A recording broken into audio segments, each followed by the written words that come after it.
wala ng kredibilidad itong si Bangag. Well, unang-una po ha, ang kanyang trust rating po ay, hindi, approval rating muna ay 34%. At ang kanyang disapproval rating ay 48. Ibig sabihin, ang kanyang approval rating ay nasa negative 14. 18% lang po ang decided. Ibig sabihin, minorya na lang ang wala pang opinion kung nag-a-approve sila o nag-disapprove kay Bangag. Miski idagdag mo pa yung 18, halos talagang hindi na mahahabol. Now, ang trust rating naman niya ay 32% lamang, samantalang 47% ang hindi nagtitiwala sa kanya. Ibig sabihin, yan po ay negative 15. Mantakin nyo, ang approval rating, negative 14. Ang trust rating ay negative 15. Ngayon, tignan naman po natin kung ano ang trust rating at approval rating ni Inday Sara Duterte. Si Inday Sara Duterte po nangangalampag pa rin at siya pa rin po ang pinaka-approve at pinagkakatiwalaan na leader sa buong bansa. Ang kanyang approval rating po ay positive 56. Ang kanyang disapproval rating ay 24. So siya po ay nasa positive territory. Positive, ano ba ito? 56 less 24. Positive 32%. Okay? At ang kanyang trust rating ay 54%. Mantakin nyo yan. Napakataas po ng trust rating ni Inday Sara Duterte. So again po, uulitin ko, 34% ang approval rating ni Marcos as against 56% ang approval ni Inday Sara Duterte. Ang trust ay 32% si Bangag at si Inday Sara ay 54%. Now, kinakailangan po maintindihan natin itong survey na ito. Well, unang-una po, no, talaga naman pong pareho sila nagsimula na napakataas ng approval at trust rating nung sila ay nahalal noong 2022. Pareho po silang nasa 80%. Pero ang makikita nyo po sa resulta ngayon, unang-una, talagang hiwalay na po talaga ang tinatahak na daan ng dalawang presidente at vice president. Naghiwalay na sila ng landas. At ang nangyari po ngayon, kakaunti na lang talaga ang nagtitiwala at nag-a-approve kay Marcos, samantalang si BP Sara, bagamat bumagsak din ang kanyang rating o bumaba rin rating niya from 80, nananatili pa rin po above 50. Ibig sabihin, meron pa rin siyang majority approval, meron pa rin siyang majority trust, no, na nawala na kay Marcos kasi nasa less than 50% na nga siya at nasa negative territory na siya. Now, itong rating po ni Marcos since 2022 ay nag-stabilize na po na napakababa. Wala na pong pag-asang mag-recover. Kaya nga po kahit anong gawin niya, mukhang hindi na niya makukuha ang approval at trust rating ng taong bayan. New Year po sa inyong lahat ha. Sana po ay magkaroon talaga tayo ng manigong bagong taon, maligayang bagong taon at mangyayari po yan kapag wala ng bangag na mumuno sa Republika ng Pilipinas at mapalitan na ng pinili nating Vice President na talaga namang ang katungkulan ay talagang gampanan ng papel ng Presidente kung hindi na kaya ng Presidente. At ngayon po, lumabas ang survey results ng Pulse Asia na nagpapakita na hindi na talaga kaya ni Bangag na mamuno sa gobyerno dahil ang kanyang trust ratings ay nagpapakita na wala na siyang kredibilidad. Hindi na siya katanggap-tanggap sa taong bayan. Well, unahin po natin, no, ano ba ang importansya ng Pulse Asia survey? Well, sa akin po, ang importante po sa Pulse Asia, sila po ang pinaka-reliable. Matagal na po ako na naniniwala sa survey dahil ako po ay nasa kolehiyo sa University of Michigan. Nag-aral po ako dun sa Institute for Social and Political Research, nag-aral at nagtrabaho bilang isang RA, yung Institute for Social and Political Research, sila po ang nagpasimuno ng cross-sampling method para dito sa mga surveys na ito. So naniniwala po ako na scientific ang ginagawa ng Pulse Asia. Kilala ko po ang mga tao nasa likod ng Pulse Asia. Lahat po yan ay mga kasama ko sa UP. At bagamat ang SWS ay Pulse Asia rin, mas naniniwala po ako sa kredibilidad nila kasi yung mga resulta nila mas malapit sa aktual na naging resulta sa mga eleksyon kesa ikukumpira sa SWS. Pero ano po muna ang mga findings, no? At bakit ko sinasabi na wala ng kredibilidad itong si Bangag? Well, unang-una po ha, ang kanyang trust rating po ay, hindi, approval rating muna ay 34%. at ang kanyang disapproval rating ay 48. Ibig sabihin, ang kanyang approval rating ay nasa negative 14. 18% lang po ang decided. Ibig sabihin, minorya na lang ang wala pang opinion kung nag-a-approve sila o nag-disapprove kay Bangag. Miski idagdag mo pa yung 18, halos talagang hindi na mahahabol. Now, ang trust rating naman niya ay 32% lamang, samantalang 47% ang hindi nagtitiwala sa kanya. Ibig sabihin, yan po ay negative 15. Mantakin nyo, ang approval rating, negative 14.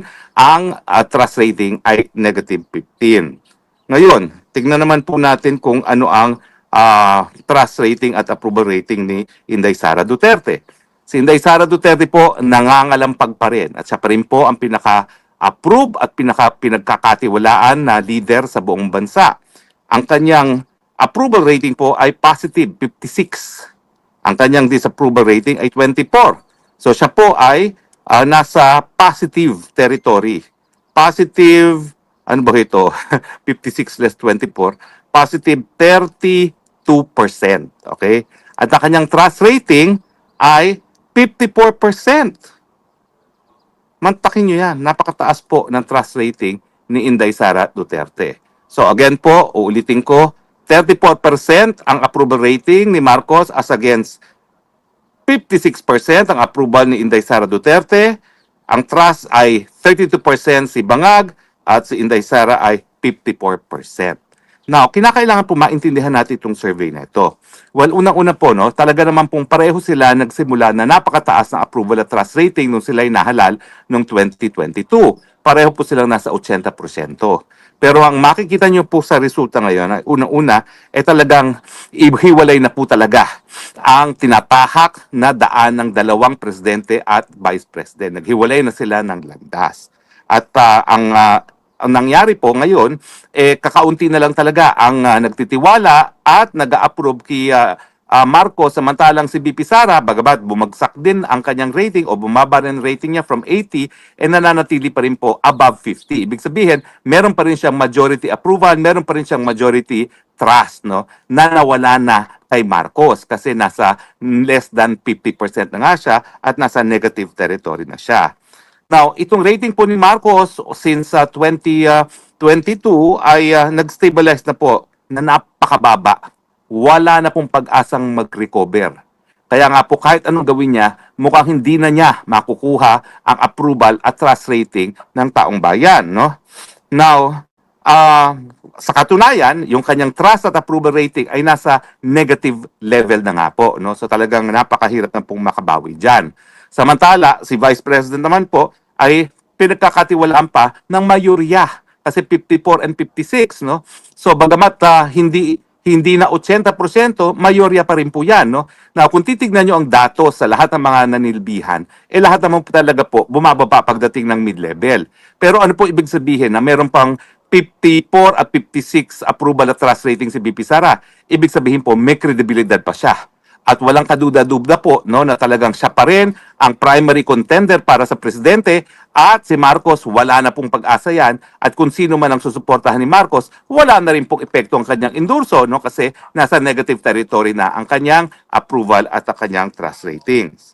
So makikita niyo po na itong si BP Sara talagang meron pa po siyang clear trust buffer. Ibig sabihin ay talaga nagtitiwala pa rin ang tao sa kanya. Makikita nyo na pati yung mga hindi nagtitiwala sa kanya, hindi naman ganong masyadong hindi siya pinagkakatiwalaan, no? So ibig sabihin, malambot lang naman po yung hindi nila pagkakatiwala kay BP Sara sa hanay ng mga hindi nagtitiwala kay BP Sara. Na nakikita nyo po na iba na ng landas itong presidente at ang vice president doon sa simula ng taon na 2025. Ano ba ang mga nangyari dyan? Siyempre, sa simula ng taon, pinakidnap si Tatay Digong. At doon talaga bumagsak ang trust at approval rating ni Bangag. Okay? Now, so makikita nyo po na talagang sa ngayon, wala pong kaduda-duda. Kung tayo po ay pipili ng isang susunod na presidente, talaga pong wala na pong iba pa sa horizon ang pipiliin ng taong bayan kung hindi si VP Sara. Ang tanong, bakit ganitong sadsad ang trust at saka approval rating ni Marcos? Well, nandyan na nga po yung pinakulong niya si Tatay Digong, kinidnap niya.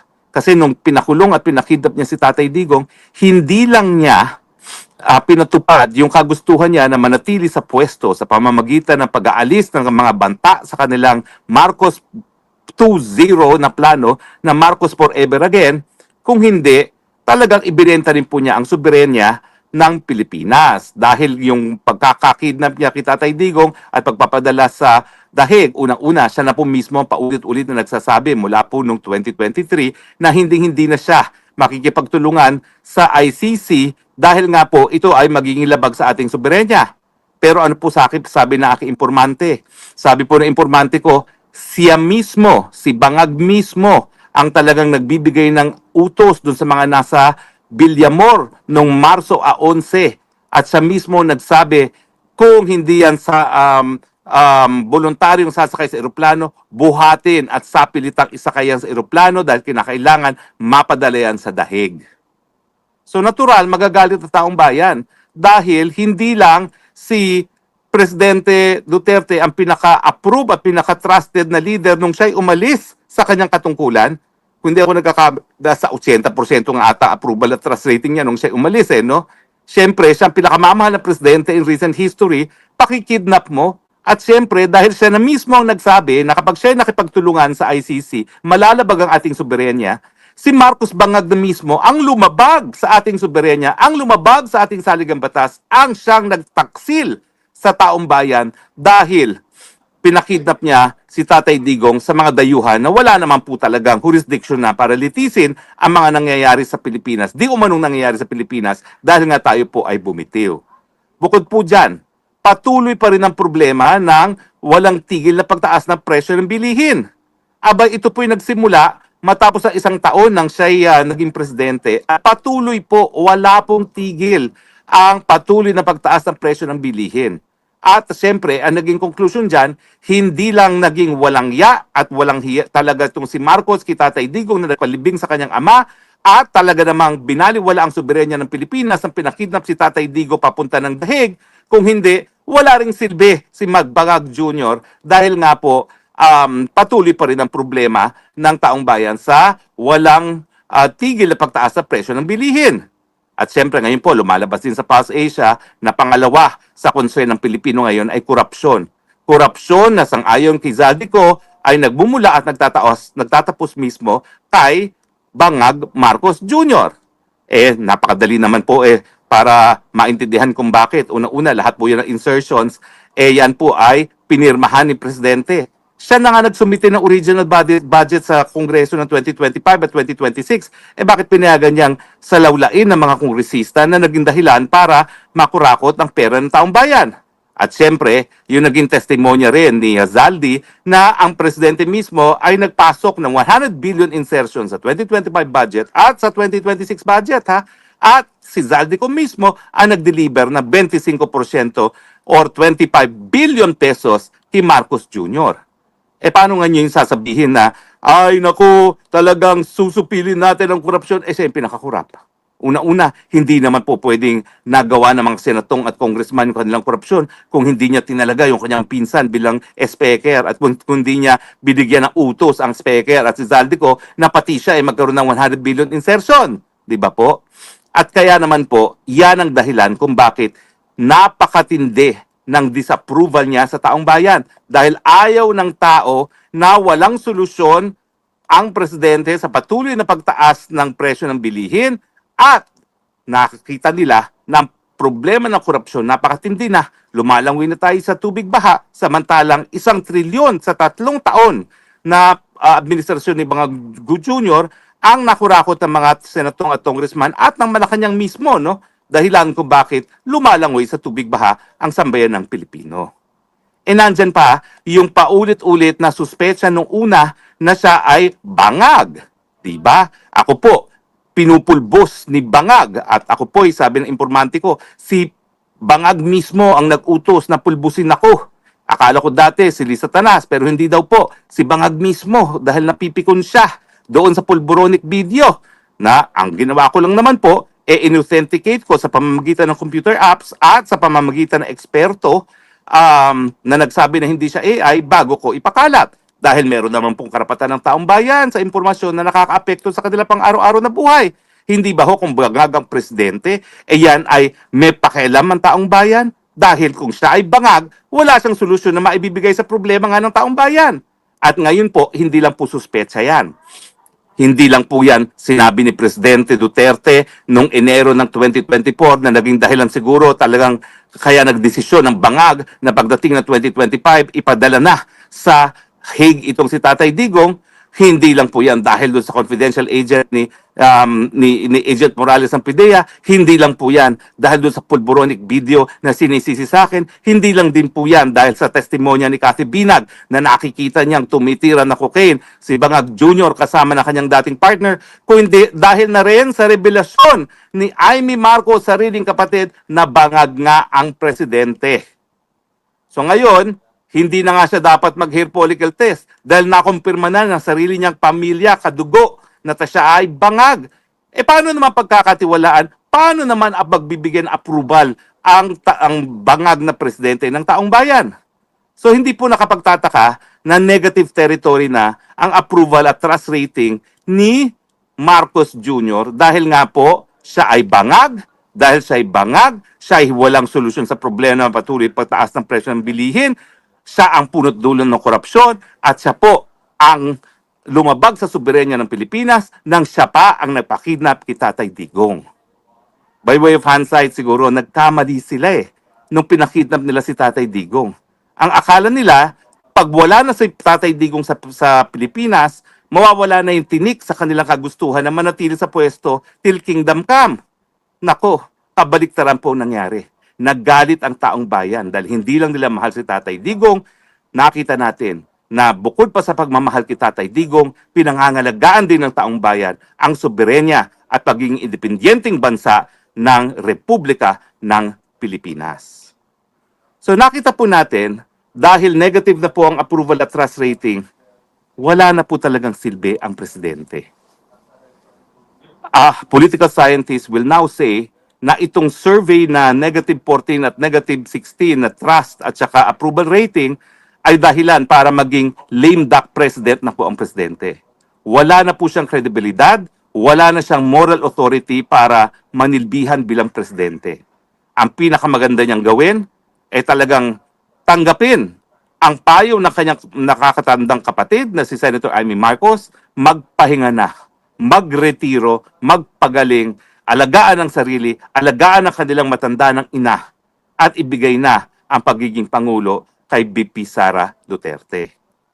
Hindi ever ko po sinasabi na perpekto si Sara Duterte. Marami pa po talagang areas na dapat talagang i-address ni VP Sara. Dapat ngayon po pa lamang, binibigyan na tayo ng idea ni VP Sara kung paano nga niya susupilin itong problema ng walang tigil na pagtaas sa presyo ng bilihin at korupsyon. Bagamat ang sinasabi niya, ayaw niyang turuan si Marcos kung paano gagawin. Pero dapat, ngayon pa lang, dahil nakikita natin na wala na talagang tiwala at wala na pong approval rating ang taong bayan kay Marcos Jr., na siya ay tinitignan na talaga bilang successor president. At siguro ngayon po dapat ilatag na ni VP Sara kung paano roadmap na gagawin niya from day one, kung paano niya talagang susupilin ang problema ng inflation at ang problema ng korupsyon. At siguro makita na natin kung sino mga taong mga pagkakatiwalaan niya na ipatupad ang kanyang mga polisiya, no? At siyempre, dapat nang pag-isipan ni VP Sara ano bang opsyon na po pwedeng gawin dahil talaga ang problema ngayon ay ang mga Kongreso at ang Senado. Masyado talaga silang nakipagsabwatan sa presidente para sa issue ng korupsyon. So ngayon, dapat pag-isipan na talaga ni VP Sara kung she will go the route of Cory Aquino na revolutionary government para mawala ang korupsyon dyan sa Kongreso at magkaroon ng honest-to-goodness constitutional convention para baguhin ang saligang batas. Ang aking suwestyon, dahil ako naman po minsan na naging miyembro din ng Kongreso, hindi po mapuputol ang korupsyon habang ang mga congressmen ay hinahalal on a per district basis. Kasi aasahan talaga ng constituents nila na magkaroon ng proyekto. At habang sila at tagagawa ng pangtaunang budget, talagang iisipin ng mga congressman at senatong na may karapatan silang kumita sa budget na kanilang isinasa batas. Ang aking solusyon ay natutunan ko po dito sa Europa. Halos lahat pala po ng bansa rito na merong parliament ay hinahalalang members of parliament hindi on a per district basis but on a per party basis. Kasi pag ang mga congressman ay ihalal muna na ang tunay na basihan ay kanilang partido at ang partido nila ay naglatag ng plataporma de gobyerno, ang ipagbobotohan ng taong bayan ay yung plataporma na hinahain sa taong bayan at hindi ang mga personalidad. At dahil wala nang ang mga district congressman, wala nang mga pagre-reportan ang mga district engineers na siyang nagiging instrumento para ipagpatuloy itong kultura ng korupsyon sa ating sistema ng gobyerno. Isa lang po yan sa dapat sigurong pag-isipan kung tayo magkakaroon ng panibagong saligang batas. Ako po, hindi ako naniniwala na kinakailangan baguhin pa itong Senate at saka itong Congress. Sa akin, pwede na yan bicameral kasi nakikita talaga natin na nagkakaroon ng checks and balances. Ang ayaw ko lang, tanggalin na natin na per district basis natin hinahalal ang mga congressman. At saka panahon na ang ating basihan para piliin ang ating mga mambabatas ay hindi yung personalidad, hindi yung bilihan ng kanilang boto sa kada distrito, kung hindi yung plataforma ng mga partido na ihahain sa taong bayan. Yan po ang ginagawa nila sa Europa at mukha naman pong gumagana. Dito ko rin po ginaya yung universal healthcare, no, na ako mismo ay nakinabang na. 2 beses na ako naoperahan dito sa Netherlands at walang bayad, no? Dahil nga po obligasyon ng Estado na itaguyod ang kalugsugan ng lahat ng mga tao sa kanilang teritoryo, whether or not they are their own nationals, no? So anyway, so yan po ang mga findings. Wala na talagang kredibilidad, wala nang moral authority para ipagpatuloy ni Marcos Jr. ang kanyang pagiging presidente. Dapat ibigay na ang presidente, ang presidency kay Inday Sara Duterte at panahon naman para kay Inday Sara Duterte na ilatag kung anong gagawin niyang plano, kung anong mga plano niya para sugpuin ang problema ng walang tigil na pagtaas sa presyo ng bilihin at korupsyon sa ating sambayanan.